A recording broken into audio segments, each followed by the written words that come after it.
Meus irmãos e minhas irmãs, paz e bem. Essa gravação destes dias eu estou fazendo aqui em Roma, no convento nosso São Maximiliano Kolbe, aonde viveu São Maximiliano quando aqui estudou filosofia e teologia, e aonde nessa sala da onde estou falando foi fundada a Milícia da Imaculada. De fato, aqui atrás de mim vocês têm o quadro de cada um dos primeiros membros fundadores da Milícia da Imaculada, com Maximiliano Kolbe ao centro, e do lado os outros 6 frades que estavam naquele primeiro grupo dos fundadores. Desse lugar nós pedimos a São Maximiliano que interceda por todos nós, de modo especial pela Milícia da Imaculada, que é um potente instrumento de devoção à Imaculada Conceição, a São Maximiliano também, e de evangelização, que devemos descobrir a força continuamente desse movimento.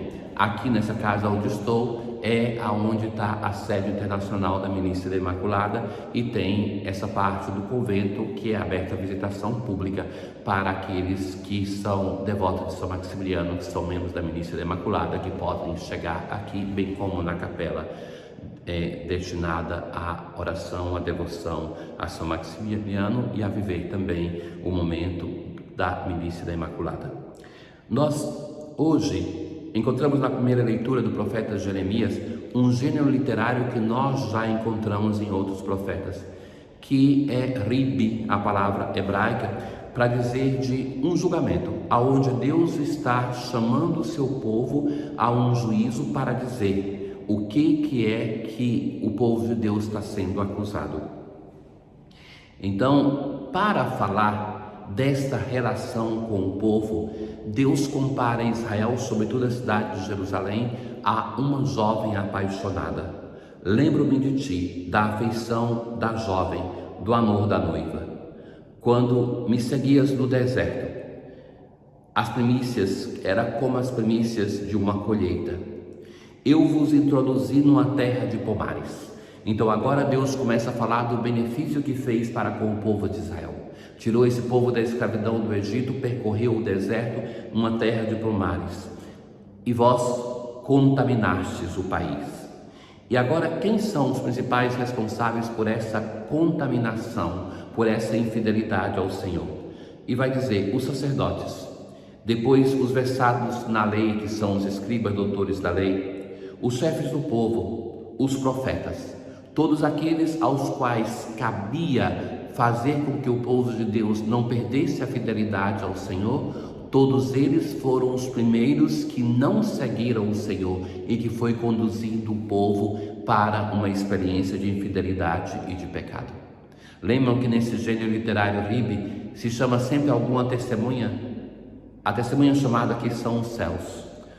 Ó céus, espantai-vos diante disso, enchei-vos de grande horror, diz o Senhor. 2 pecados cometeu o meu povo: abandonou-me a mim, fonte de água viva. Então, Deus, que podia saciar o seu povo, é abandonado pelo povo de Israel, que segue agora outros deuses. E o segundo pecado: e preferiu cavar cisternas defeituosas que não podem reter a água. E essas cisternas defeituosas, nós na continuação vamos ver que ele nomeia precisamente os ídolos de Baal, os ídolos cananeus que seduziram o povo de Israel, que o povo de Israel ia cultuar a Baal e depois ia para o templo para como que aplacar a ira de Deus. No Salmo responsorial de hoje, o Salmo 35, vosso amor chega aos céus, ó Senhor, chega às nuvens a vossa verdade.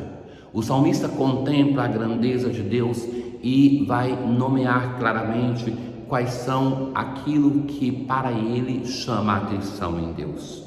Então, o amor de Deus, a verdade.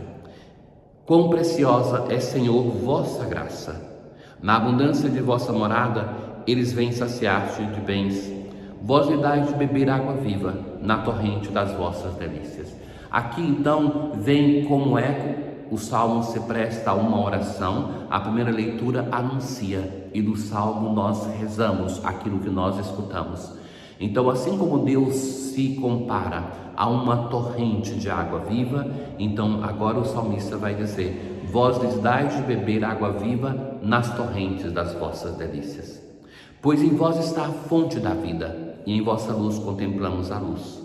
Conservai aos fiéis vossa graça, e aos retos a vossa justiça. Muitas vezes no saltério nós vamos ouvir essa comparação, e vai se dizer que o desejo que tem a pessoa de um encontro com Deus é como uma sede que vai ser saciada somente no Senhor. Na aclamação ao Evangelho de hoje: graças te dou, ó Pai, Senhor do céu e da terra, pois revelaste os mistérios do teu reino aos pequeninos, escondendo-os aos doutores. Nós assim rezamos na aclamação porque depois da primeira parábola, aquela do semeador, os discípulos vão estar sozinhos com Jesus e vão fazer uma pergunta: por que tu falas ao povo em parábolas? Por que Jesus prefere usar esse gênero literário tão próprio de Jesus, como nós já explicamos antes? Jesus vai responder, vai dizer assim: porque a vós foi dado o conhecimento dos mistérios do reino dos céus, mas a eles não é dado. Então, Jesus fala em parábolas, uma linguagem acessível, mas muitas vezes ele vai encontrar interlocutores que se fecham à força da sua palavra, pois a pessoa que tem será dado ainda mais, e aqueles que não têm, até o que tem será tirado.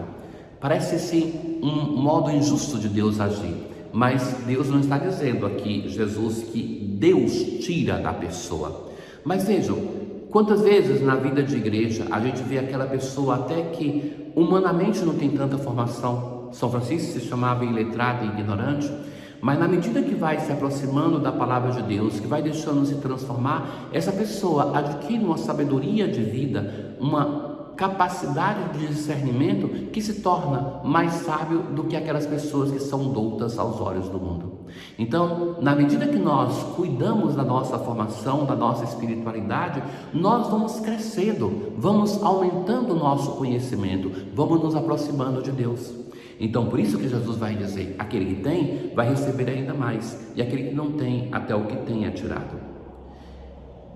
É por isso que eu lhes falo em parábolas, porque olhando eles não veem. Então Jesus não está dizendo dos discípulos, mas que eles olhando não veem e ouvindo eles não escutam.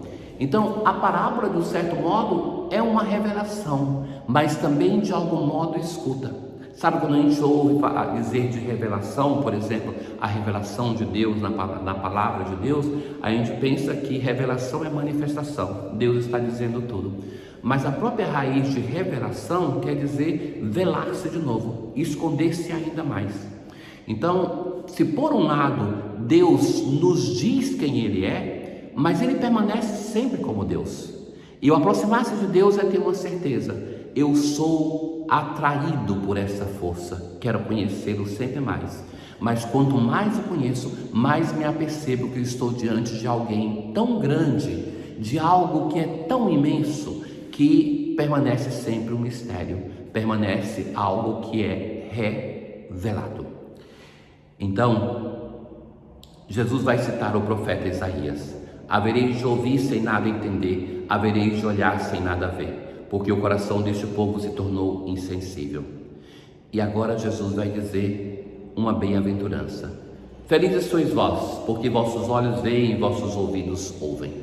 Então agora Jesus se dirige diretamente aos discípulos: vocês são felizes. E ainda mais vai dizer: porque muitos profetas e justos desejaram ver e ouvir o que os apóstolos estão vendo e ouvindo e não tiveram essa possibilidade.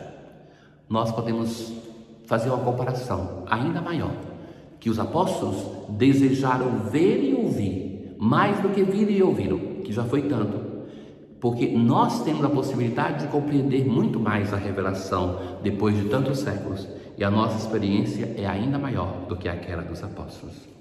Hoje, na oração, depois da comunhão, nós assim rezamos: ó Deus, permanecei junto ao povo que iniciaste nos sacramentos do vosso reino, para que, despojando-nos do velho homem, passemos a uma vida nova. Evocamos os sacramentos recebidos para fazermos esse o caminho de conversão. Que São Maximiliano interceda por nós. O Senhor esteja convosco, Ele está no meio de nós. Abençoe-vos o Deus Todo-Poderoso, o Pai, o Filho e o Espírito Santo. Paz.